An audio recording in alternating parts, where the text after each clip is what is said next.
Good morning दोस्तों, स्वागत है आपका ज्ञान रथ यूट्यूब चैनल पर। एनसीईआरटी की सीरीज में आज शुरुआत करते हैं कक्षा 7 की इतिहास की पाठ्य पुस्तक, जिसका नाम है हमारे अतीत भाग 2।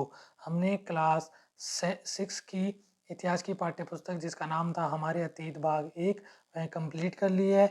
आज शुरुआत करते हैं क्लास 7 उसकी इतिहास की पाठ्य पुस्तक जिसका नाम है हमारे अतीत भाग 2। इस पाठ्य पुस्तक में कुल मिलाकर 10 चैप्टर हैं और 10 चैप्टर इस प्रकार हैं और हमें उन्हें पढ़ना है। 10 चैप्टर हैं जिनके नाम इस प्रकार हैं। पहला चैप्टर जिसका नाम है हजारों वर्षों के दौरान हुए परिवर्तनों की पड़ताल, नए राजा और उनके राज्य, दिल्ली के सुल्तान, मुगल साम्राज्य, शासक और इमारतें, नगर, व्यापारी और शिल्पीजन, जनजातियाँ, खानाबदोश और एक जगह बसे हुए समुदाय, ईश्वर से अनुराग, क्षेत्रीय संस्कृतियों का निर्माण, 18वीं शताब्दी में नए राजनीतिक गठन। ये 10 चैप्टर 10 दिनों में कंप्लीट हो जाएंगे। आज शुरुआत करते हैं पहले चैप्टर की जिसका नाम है हजारों वर्षों के दौरान हुए परिवर्तनों की पड़ताल। इस पुस्तक में हमें विभिन्न चीज़ें दिखाई देंगी। तो शुरुआत होती है अध्याय 1 हजारों वर्षों के दौरान हुए परिवर्तनों की पड़ताल। सबसे पहले आप इस मानचित्र को देखें। इस मानचित्र में हमें क्या नज़र आ रहा है? इस मानचित्र में हमें 12वीं सदी के भूगोलवेत्ता अल इदरिसी का एक बनाया हुआ दुनिया के नक्शे का हिस्सा, जिसमें भारतीय उपमहाद्वीप को भूमि से समुद्र तक दिखाया गया है। ये क्या है? तो ये भारतीय उपमहाद्वीप है जिसे समुद्र से लेकर के भूमि तक संपूर्ण भाग इसमें दिखाया गया है। यह 12वीं शताब्दी के अंदर एक भूगोलवेत्ता थे जिनका नाम था अल इदरिसी, उनके द्वारा बनाया गया था। मानचित्र 1 और 2 पर नज़र डालिए। ये मानचित्र 1 है। मानचित्र 2 को देखेंगे तो मानचित्र 2 हमें इस प्रकार दिखाई देगा। 18वीं सदी के आरंभ में गिबिलोम द लिस्ले के एटलस नूवो के अनुसार यह उपमहाद्वीप अर्थात ये 18वीं सदी का जो भारत है वह इस प्रकार से नजर आता था और इस प्रकार से बनाया गया था। मानचित्र 1 अरब भूगोलवेत्ता अल इदरिसी ने 1154 में बनाया था। यहाँ जो नक्शा दिया गया है वह उसके द्वारा बनाए गए दुनिया के बड़े मानचित्र का एक हिस्सा है और भारतीय उपमहाद्वीप को दर्शाता है। मानचित्र 2 एक फ्रांसीसी मानचित्रकार ने 1720 में बनाया था। जो दोनों नक्शे एक ही इलाके के हैं मगर उनमें काफ़ी अंतर है।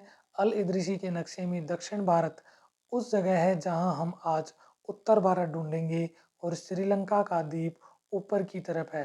अर्थात ये जो नक्शा हमें दिखाई दे रहा है यह किस प्रकार से है, तो वर्तमान में देखेंगे तो यह उल्टा बनाया गया है, जिसमें भारत तो नीचे की तरफ दिखाई देता है, श्रीलंका ऊपर की तरफ दिखाई दे रहा है। जो किसके द्वारा बनाया गया था? अल इदरिसी के द्वारा जो बनाया गया था 1154 ईस्वी के अंदर। जगहों के नाम हैं वह अरबी में दिए गए हैं। उनमें कुछ जाने पहचाने नाम भी हैं, जैसे कि उत्तर प्रदेश का कन्नौज। मानचित्र 2 पहले मानचित्र के बनने के लगभग 600 वर्ष बाद बनाया गया। इस काल अवधि में उपमहाद्वीप के बारे में सूचनाएं काफ़ी बदल गई थी। यह नक्शा हमें ज़्यादा परिचित लगेगा। उसमें विशेषकर तटीय इलाकों के बारीक ब्यौरे देखकर आश्चर्य होता है। यूरोप के नाविक तथा व्यापारी अपनी समुद्री यात्रा के लिए इस नक्शे का इस्तेमाल किया करते थे। लेकिन अब भीतरी इलाकों पर नज़र डालें, क्या इनमें भी उतने ही ब्यौरे हैं जितने समुद्र तट वाले हिस्से में हैं? तो नहीं, समुद्र तट वाले में ज़्यादा जानकारियाँ हैं क्योंकि वहाँ पर व्यापार होता था। गंगा के मार्ग को देखें, इसे किस तरह से दर्शाया गया है। इस मानचित्र में तटीय और भीतरी इलाकों के बीच ब्यौरों और बारीकी का जो अंतर है, आपके ख्याल में उसका क्या कारण है? तो उसका एकमात्र कारण था व्यापार, क्योंकि तटीय इलाकों के अंदर व्यापार होता था। हम गंगा नदी को देखेंगे तो गंगा नदी हमें इस प्रकार से दिखाई देगी। वर्तमान में जो देखते हैं उसमें भी गंगा नदी इसी प्रकार से दिखाई देती है। तो ये जो 1720 में जो ये मानचित्र बनाया गया है ये काफ़ी हद तक आज के मानचित्र से मिलता जुलता है। इतनी ही महत्वपूर्ण एक और बात यह है कि दूसरे युग तक मानचित्र अंकन का विज्ञान भी बहुत बदल गया था। इतिहासकार जब बीते युगों के दस्तावेजों, नक्शों और लेखों का अध्ययन करते हैं तो उनके लिए उन सूचनाओं के संदर्भों का, उनकी भिन्न भिन्न ऐतिहासिक पृष्ठभूमियों का ध्यान रखना जरूरी होता है। नई और पुरानी शब्दावली। अगर समय के साथ साथ सूचनाओं के संदर्भ बदलते हैं तो भाषा और अर्थों के साथ क्या होता है? ऐतिहासिक अभिलेख कई तरह की भाषाओं में मिलते हैं और ये भाषाएं भी समय के साथ साथ बहुत बदलती हैं। उदाहरण के लिए मध्य युग की फारसी आधुनिक फारसी भाषा से भिन्न है। यह भिन्नता सिर्फ व्याकरण और शब्द भंडार में ही नहीं आई है, समय के साथ शब्दों के अर्थ भी बदल गए हैं।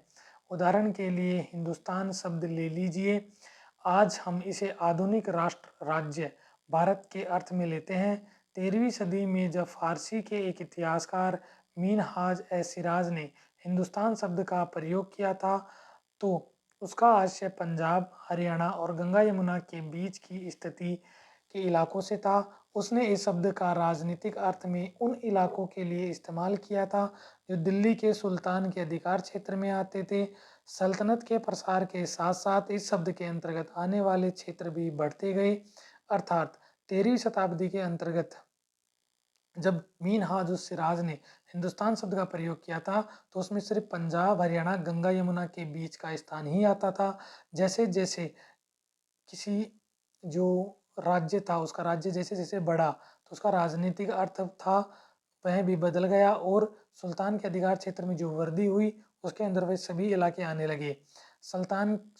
सल्तनत के प्रसार के साथ साथ इस शब्द के अंतर्गत आने वाले क्षेत्र भी बढ़ते गए, लेकिन हिंदुस्तान शब्द में दक्षिण भारत का समावेश कभी नहीं हुआ, अर्थात हिंदुस्तान में दक्षिण भारत को नहीं गिना जाता था। इसके विपरीत कब तक नहीं, तो 13वीं शताब्दी तक नहीं गिना जाता था।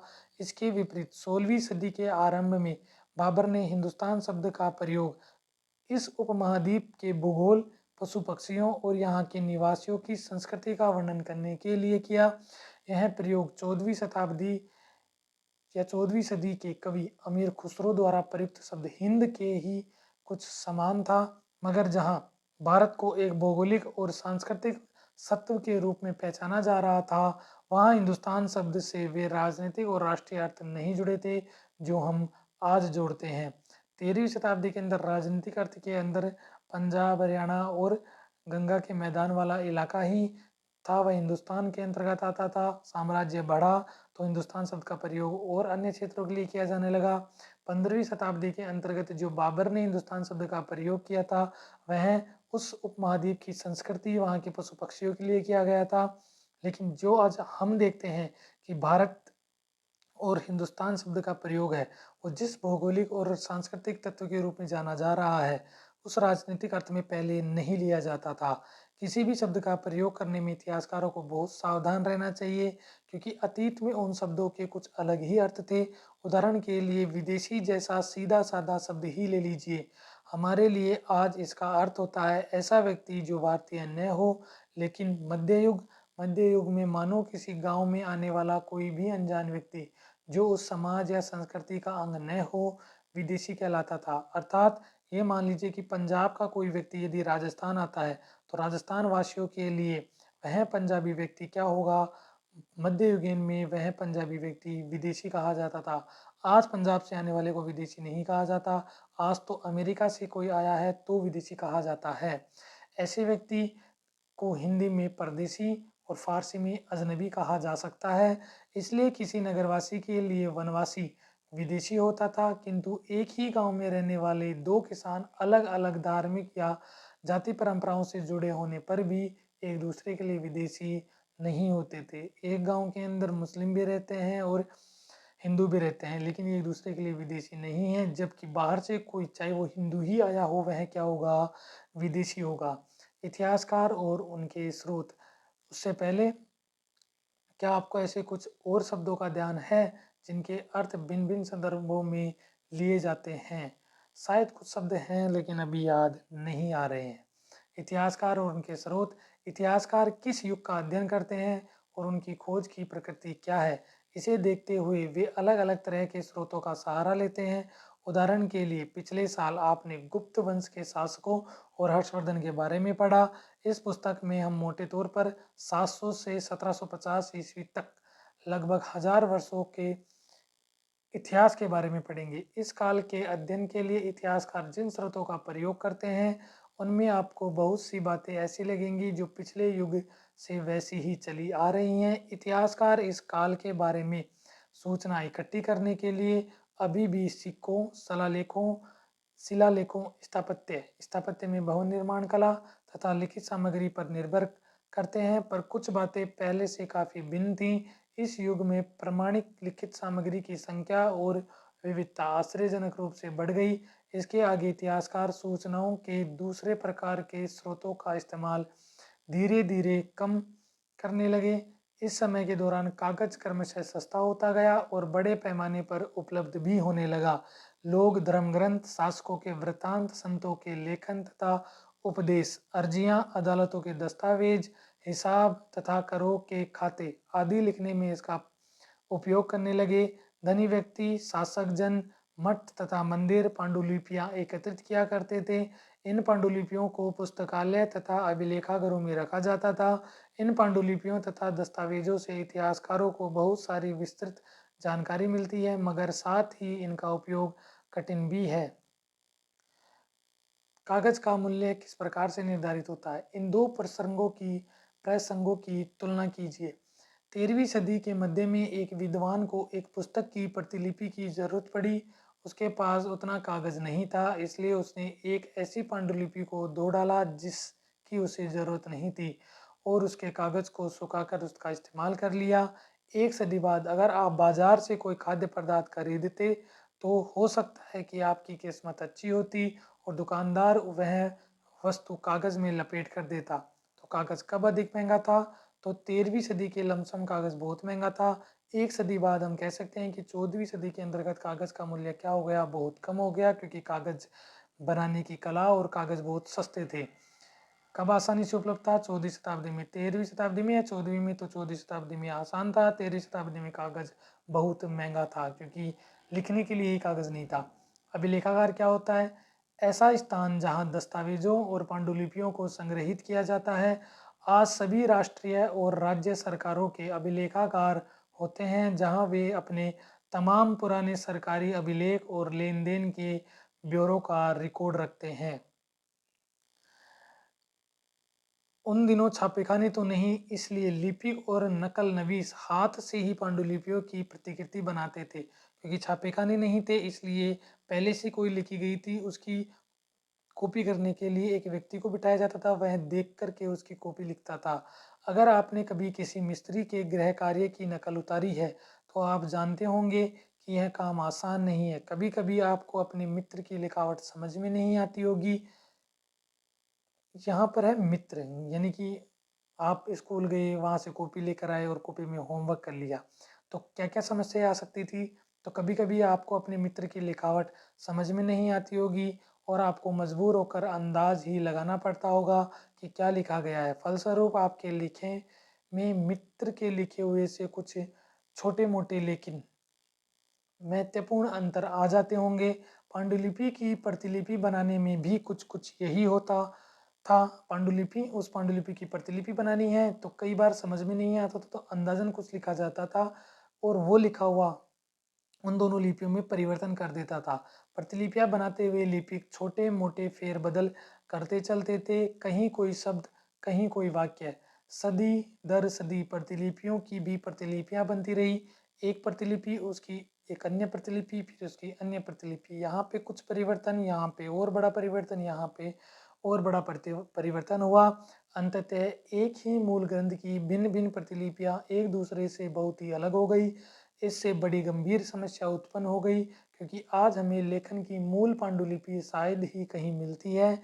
हमें बाद के लिपिकों द्वारा बनाई गई प्रतिलिपियों पर ही पूरी तरह निर्भर रहना पड़ता है। इसलिए इस बात का अंदाजा लगाने के लिए कि मूलतः लेखक ने क्या लिखा था, इतिहासकारों को एक ही ग्रंथ की विभिन्न प्रतिलिपियों का अध्ययन करना पड़ता है। ये जो दिखाई दे रहा है हमें चित्र एक के अंदर, तो ये क्या कर रहा है? तो ये एक पांडुलिपि है और ये उस पांडुलिपि की प्रति कॉपी कर रहा है। यह एक लघु चित्र की प्रतिकृति है जिसमें एक लिपिक किसी पांडुलिपि की नकल कर रहा है। इस चित्र का आकार सिर्फ 10.5 सेंटीमीटर से 7.1 सेंटीमीटर है, यानी कि 10.5 बाई 7.1 सेंटीमीटर है। इस छोटे आकार के कारण इसे लघु चित्र या मिनिएचर कहा जाता है। जिन चित्रों का आकार छोटा होता है उन्हें लघु चित्र या मिनिएचर कहा जाता है। कभी-कभी इन लघु चित्रों का प्रयोग लेख में आई पांडुलिपियों को स्पष्टता प्रदान करने के लिए किया जाता था। ये इतने सुंदर होते थे कि आगे चलकर संग्रहकर्ता अक्सर इन चित्रों को पांडुलिपियों से अलग करके बेचने लगे, क्योंकि ये चित्र होते थे ये बहुत ही सुंदर होते थे और पांडुलिपियों में से इनको अलग करके बेचा जाने लगा। चित्र 2 में हमें दिखाई दे रही है कि लिखावट की भिन्न प्रकार। देखो ये किस प्रकार लिखा गया है, ये कैसे और ये कैसे प्रकार लिखा गया है। बात है एक ही चीज लिखी गई है। लिखावट की भिन्न प्रकार की शैलियों के कारण फारसी और अरबी पढ़ने में कठिनाई हो सकती है। नस्त लिप लिपि नस्तलिक लिपि बाईं ओर से, जो कि बाईं ओर से कहाँ लिखी जाती है, बाईं ओर से लिखी जाती है, में वर्ण जोड़कर धारा प्रवाह के रूप में लिखे जाते हैं। फारसी अरबी के जानकारों के लिए इस लिपि को पढ़ना आसान होता है। शिकस्त लिपि जो कि दाईं ओर लिखी जाती है, दाईं ओर से लिखी जाती है। शिकस्त लिपि दाईं ओर अधिक सघन, संक्षिप्त और कठिन होती है। दाईं ओर लिखी जाती है इसका मतलब बाईं ओर से दाईं ओर लिखी जाती है, वो शिकस्त लिपि होती होगी, और लिपि होती होगी वह बाईं ओर लिखी जाती होगी। इसे उर्दू और फारसी इसी प्रकार से लिखी जाती है। इसे पढ़ना आसान होता था और इसे पढ़ना कठिन होता था। आज जो किताबें हैं वो तो यहाँ से ऐसे ही लिखी जाती हैं और पढ़ी भी जाती हैं। कई बार लेखक स्वयं भी समय समय पर अपने मूल वृत्तांत में संशोधन करते रहते थे। 14वीं शताब्दी के इतिहासकार जियाउद्दीन बर्नी ने अपना वृत्तांत पहली बार 1356 में और दूसरी बार इसके 2 वर्ष बाद अर्थात लगभग 1500 के अंदर लिखा। दोनों में अंतर है, लेकिन 1971 तक इतिहासकारों को पहली बार वाले वृत्तांत की जानकारी ही नहीं थी। अर्थात जब उसने 1356 में, किसने, तो 14वीं शताब्दी का इतिहासकार था जिसका नाम था जियाउद्दीन बर्नी। जियाउद्दीन बर्नी ने अपनी जीवनी लिखी, उसके बाद 2 साल बाद दोबारा लिखी।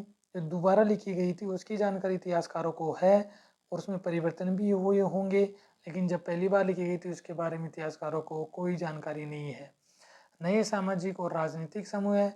सन 700 से 1750 के बीच के 1000 वर्षों का अध्ययन इतिहासकारों के आगे भारी चुनौती रखता है, मुख्य रूप से इसलिए कि इस पूरे काल में बड़े पैमाने पर और अनेक तरह के परिवर्तन हुए। इस काल में अलग अलग समय पर नई प्रौद्योगिकी के दर्शन होते हैं, जैसे सिंचाई में रहट, कताई में चरखे और युद्ध में आग्नेयास्त्र अर्थात बारूद वाले हथियार का इस्तेमाल होने लगा। इस उपमहाद्वीप में नई तरह का खान पान भी आया, आलू, मक्का, मिर्च, चाय और कॉफ़ी। ध्यान रहे कि ये तमाम परिवर्तन नई प्रौद्योगिकियां और फसलें उन लोगों के साथ आए जो नए विचार भी लेकर आए थे। परिणाम स्वरूप यह काल आर्थिक, राजनीतिक, सामाजिक और सांस्कृतिक परिवर्तनों का काल रहा। कौन सा काल? तो 700 से 1750 ईस्वी। अध्याय 5, 6, 7 में आप इनमें से कुछ के बारे में जानेंगे। चित्र 3 में हमें एक रहट दिखाई दे रहा है जिसके माध्यम से कुएं से पानी निकाला जाता था। इस युग में लोगों की गतिशीलता एक स्थान से दूसरे स्थान पर आना जाना बहुत बढ़ गया। लोगों की गतिशीलता का अर्थ है कि लोग एक स्थान से दूसरे स्थान पर जाते थे, वो जो जाने की दर थी वह बढ़ चुकी थी। अवसर की तलाश में लोगों के झुंड दूर दूर की यात्राएं करने लगे थे। इस उपमहाद्वीप में अपार संपदा और अपना भाग्य गढ़ने के लिए अपार संभावनाएं मौजूद थी। इस काल में जिन समुदायों का महत्व बढ़ा उनमें से एक समुदाय था राजपूत, जिसका नाम राजपुत्र अर्थात राजा का पुत्र से निकला है। 8वीं से 14वीं सदी के बीच यह नाम आमतौर पर योद्धाओं के उस समूह के लिए प्रयुक्त होता था जो क्षत्रिय वर्ण के होने का दावा करते थे। राजपूत शब्द के अंतर्गत केवल राजा और सामंत वर्ग ही नहीं, बल्कि वे सेनापति और सैनिक भी आते थे जो पूरे उपमहाद्वीप में अलग अलग शासकों की सेनाओं में सेवारत थे। कवि और चारण राजपूतों की आचार संहिता, प्रबल पराक्रम और स्वामी भक्त का गुणगान करते थे। इस युग में राजनीतिक दृष्टि से महत्व हासिल करने के अवसरों का लाभ मराठा, सिख, जाट, अहोम और कायस्थ कायस्थ मुख्यतः लिपिकों और मुंशियों का कार्य करने वाली जाति थी, आदि समूह ने भी उठाया। पर्यावास क्या होता है? तो इसका तात्पर्य किसी भी क्षेत्र के पर्यावरण और वहाँ के रहने वाले रहने वालों की सामाजिक और आर्थिक जीवन शैली से होता है। पर्यावास, पर्या प्लस आवास, आवास रहने के लिए आर्थिक जीवन शैली, और पर्या यानी कि पर्यावरण, तो वहाँ रहने वाले लोगों की आर्थिक जीवन शैली और वहाँ के जो क्षेत्र था उसके पर्यावरण, इन दोनों को मिलाकर पर्यावास कहा जाता है। इस पूरे काल के दौरान क्रमशः जंगलों की कटाई हो रही थी और खेती का इलाका बढ़ता जा रहा था।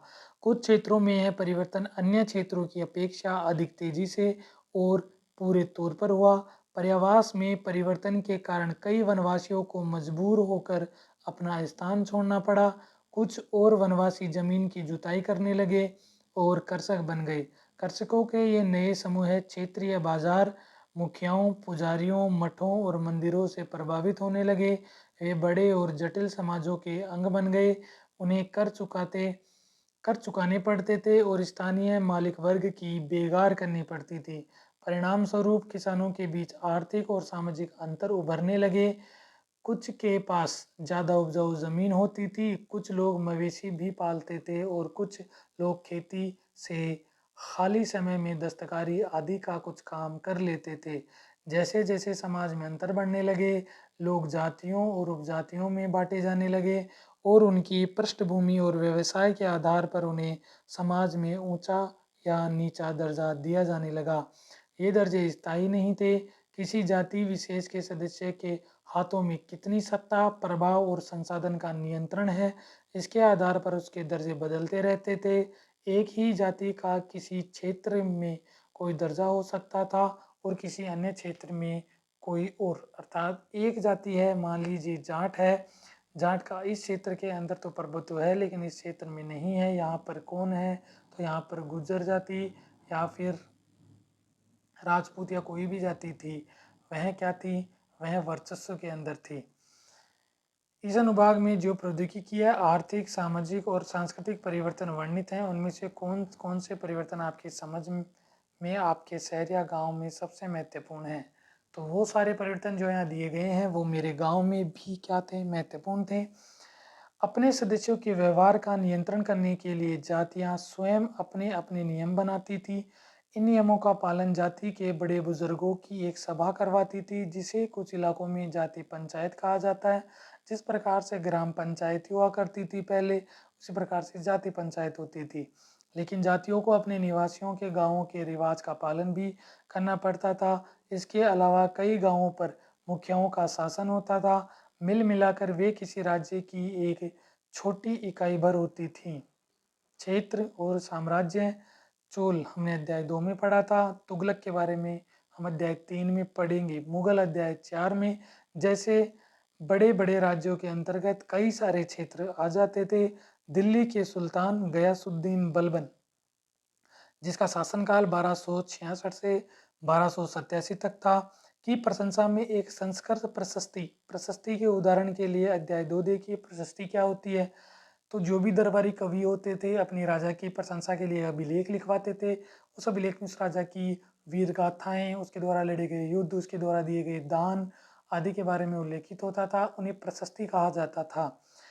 तो गयासुद्दीन बलबल, जिसका शासनकाल 1266 से 1287 के मध्य था, उसने एक प्रशस्ति लिखाई जो संस्कृत भाषा में थी। उसमें लिखा गया कि उसे एक विशाल साम्राज्य का शासक बताया गया है, जो पूर्व में बंगाल गोड़ से लेकर पश्चिम में अफगानिस्तान के गजनी गजन तक फैला हुआ था, जिसमें संपूर्ण दक्षिण भारत द्रविड़ भी आ जाता था।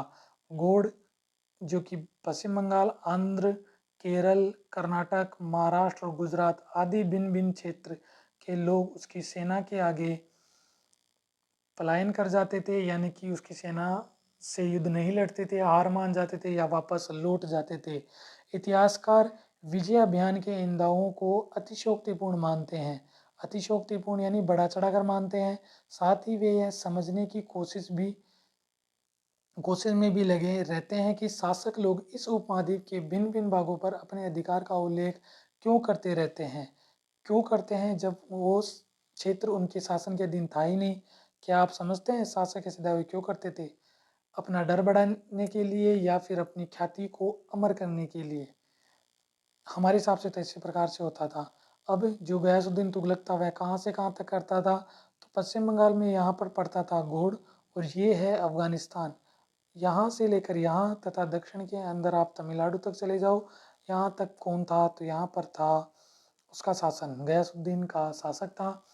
ये मानचित्र 3 में दिखाई दे रहा है। ये मिस्र के शिहाबुद्दीन उमरी द्वारा रचित मसालिक अल अफसर फी ममालिक अल अफसर एमसर के अनुसार मोहम्मद तुगलक के राज्यकाल में दिल्ली सल्तनत के अंतर्गत आने वाले प्रांत थे। जब गयासुद्दीन तुगलक, तो उसके बाद कौन आया, मोहम्मद बिन तुगलक आया।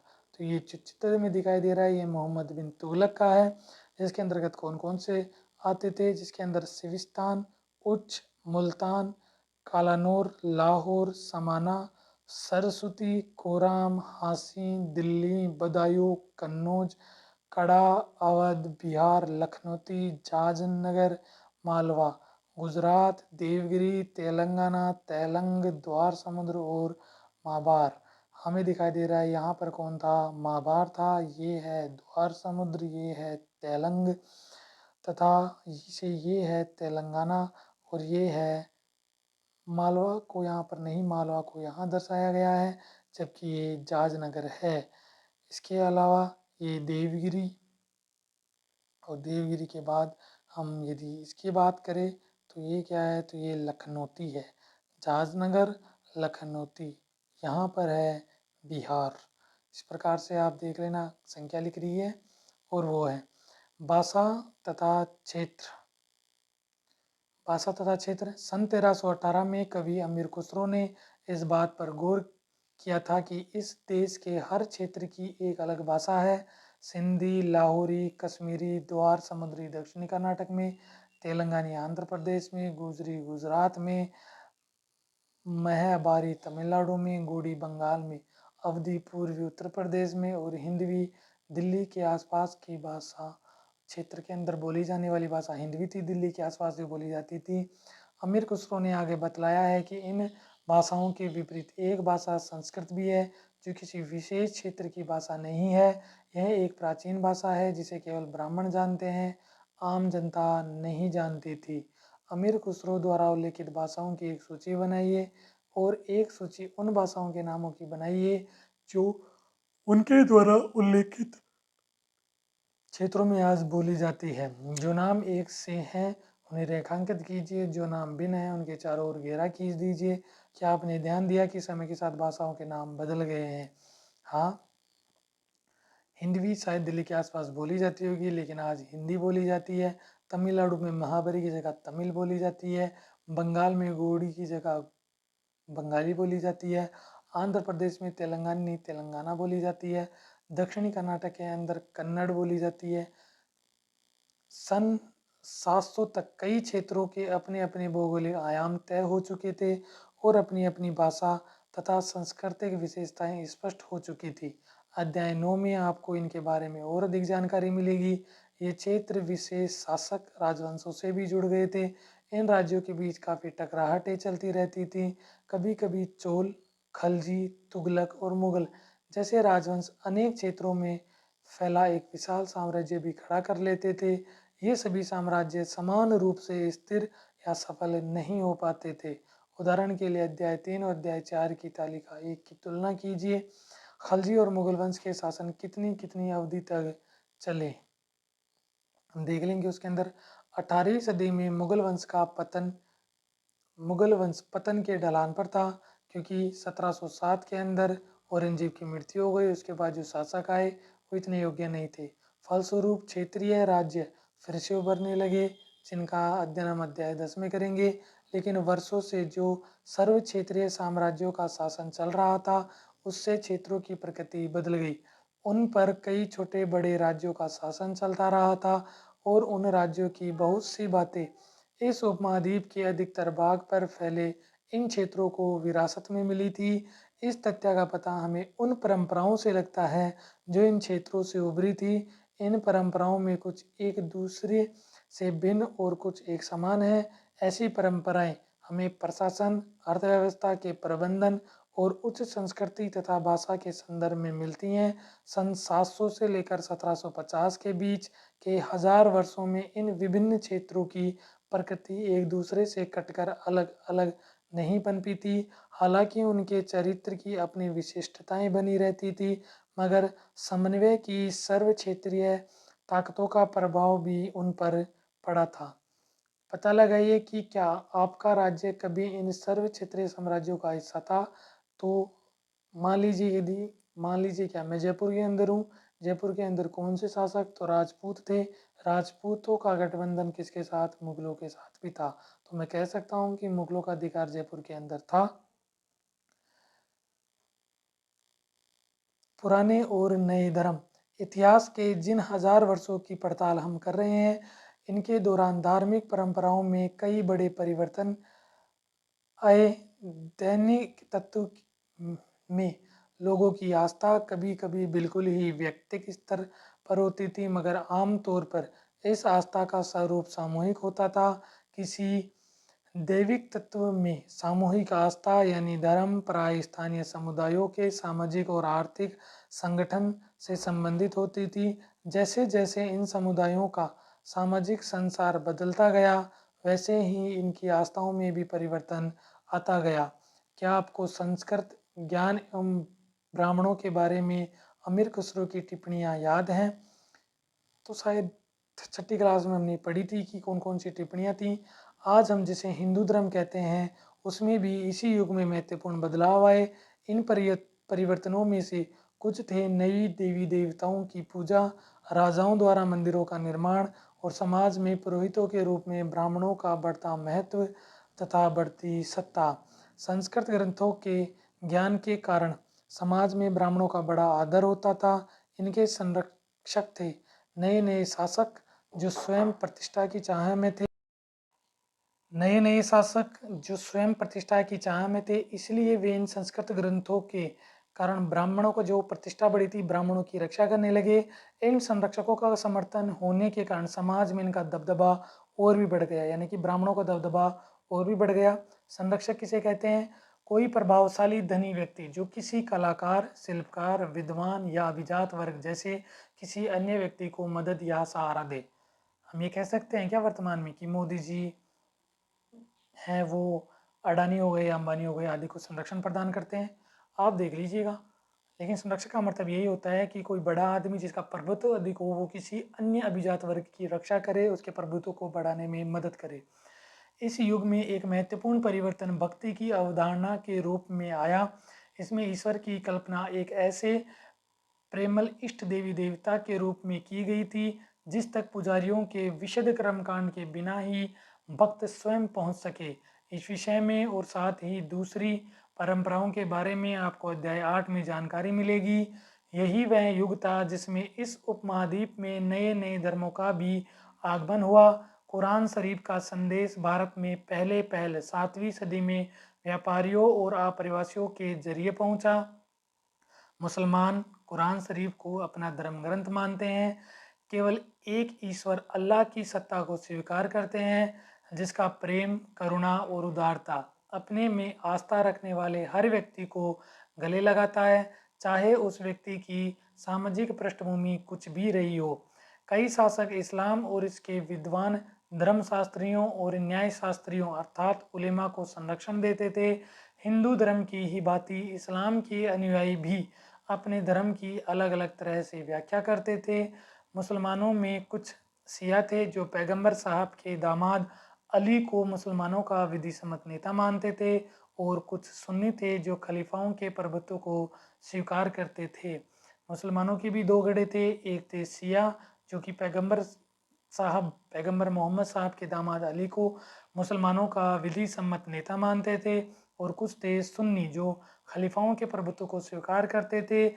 इस्लाम के आरंभिक दौर में इस धर्म का नेतृत्व करने वाले खलीफा कहलाते थे। यानी खलीफा कौन थे? तो इस्लाम के आरंभिक दौर में जो इस्लाम धर्म था उसका नेतृत्व करने वाले खलीफा थे, और आगे भी इनकी परंपरा चलती रही। इस्लामी न्याय सिद्धांत विशेषकर भारत में हनफी और सफ़ी ऐसे सिद्धांत हैं। इस्लामी न्याय सिद्धांत, भारत में दो न्याय सिद्धांत हैं। इस्लामी न्याय सिद्धांत में बहुत से सिद्धांत हैं, जो भारत के अंदर दो चलते हैं, उनके नाम है हनीफी और सफ़ी। की विभिन्न परंपराओं में भी कई महत्वपूर्ण अंतर रहे हैं। ऐसे ही धर्म सिद्धांतों और रहस्यवादी विचारों को लेकर विभिन्नताएं देखने को मिलती हैं। समय और इतिहास के कालखंडों पर विचार।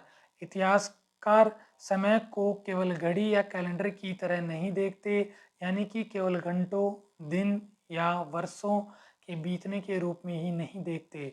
उनका नज़रिया यह है कि समय सामाजिक और आर्थिक संगठन में आने वाले परिवर्तनों को झलकाता है। यह दिखलाता है कि विचारों और विश्वास में कितना स्थायित्व रहा है और कितना परिवर्तन आया है। यदि अतीत को समान विशेषता रखने वाले कुछ बड़े बड़े हिस्सों, युगों या कालों में बांट दिया जाए तो समय का अध्ययन कुछ आसान हो जाता है। एक लंबा समय कालखंड उसे विभिन्न टुकड़ों में बांटकर आसानी से पढ़ा जा सकता है।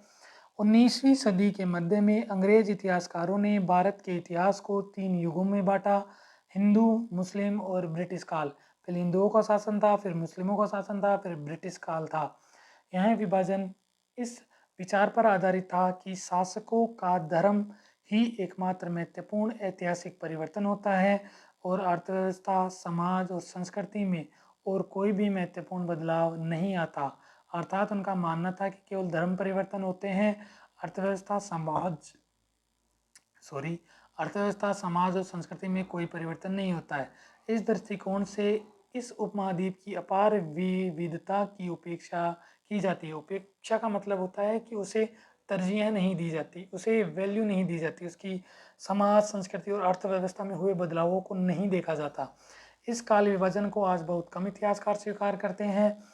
अधिकतर इतिहासकार आर्थिक सामाजिक कारकों के आधार पर ही अतीत के विभिन्न कालखंडों की विशेषताएं तय करते हैं। पिछले साल आपने जो इतिहास पढ़े थे उसमें प्राचीन समाजों के कई प्रकारों का समावेश था, जैसे शिकारी संग्राहक, प्रारंभिक दौर के कृषिकर्मी, शहरों और गांवों के निवासी, प्रारंभिक दौर के राज्य और साम्राज्य। इस साल आप जो इतिहास पढ़ेंगे उसे प्राय मध्यकालीन इतिहास कहा जाता है। इसमें आपको कर्षक समाजों के विस्तार, क्षेत्रीय और सामाजिक राज्यों के उदय, कभी कभी तो ग्रामवासियों और वनवासियों की कीमत पर प्रधान धर्मों के रूप में हिंदू धर्म, इस्लाम धर्म के विकास और यूरोप से व्यापारी कंपनियों के आगमन के बारे में और विस्तार से जानकारी मिलेगी। भारत के इतिहास के ये हजार साल अनेक बदलावों के साक्षी रहे हैं। आखिर 16वीं और 18वीं शताब्दियाँ 8वीं और 11वीं शताब्दियों से काफ़ी भिन्न थीं, इसलिए इस सारे काल को एक ऐतिहासिक इकाई के रूप में देखना समस्याओं से खाली नहीं है। फिर भी मध्यकाल की तुलना प्राय आधुनिक काल से की जाती है। आधुनिकता के साथ भौतिक उन्नति और भौतिक प्रगति का भाव जुड़ा हुआ है। इससे आश्चर्य यह निकलता है कि मध्यकाल रूढ़िवादी था और उस दौरान कोई परिवर्तन हुआ ही नहीं, लेकिन हम जानते हैं ऐसा नहीं था। कि हम ये मानते हैं कि मध्यकाल में भी बहुत सारे परिवर्तन हुए थे। इन हजार वर्षों के दौरान इस उपमहाद्वीप के समाजों में प्राय परिवर्तन आते रहे और कई क्षेत्रों की अर्थव्यवस्था तो इतनी समृद्ध हो गई थी कि उसने यूरोप की व्यापारी कंपनियों को भी आकर्षित करना प्रारंभ कर दिया था। इस पुस्तक को पढ़ते समय आप परिवर्तन के चिन्हों तथा यहाँ सक्रिय ऐतिहासिक प्रक्रियाओं पर ध्यान देते चलें और जब भी संभव हो इस पुस्तक में आप जो पढ़ रहे हैं उसकी तुलना आप पिछले वर्ष पढ़ी हुई बातों से करने की कोशिश करें। जहाँ भी संभव हो यह देखें कि कहाँ बदलाव हुए और कहाँ नहीं, और आज अपने आसपास की दुनिया पर नज़र डालकर भी यह देखें कि और भी क्या कुछ बदलता है या वैसा ही रहा है। तो बदलाव हमेशा होते हैं। कुछ बीज शब्द हैं जैसे पांडुलिपि, जाति, क्षेत्र और काल विभाजन। इस पाठ के अंदर कोई महत्वपूर्ण तिथि नहीं थी, लेकिन एक काल वर्ष था कि 700 ईस्वी से लेकर 1750 तक क्या क्या घटित हुए। कल हम अध्याय 2 के बारे में अध्ययन करेंगे। आज के लिए इतना ही। धन्यवाद।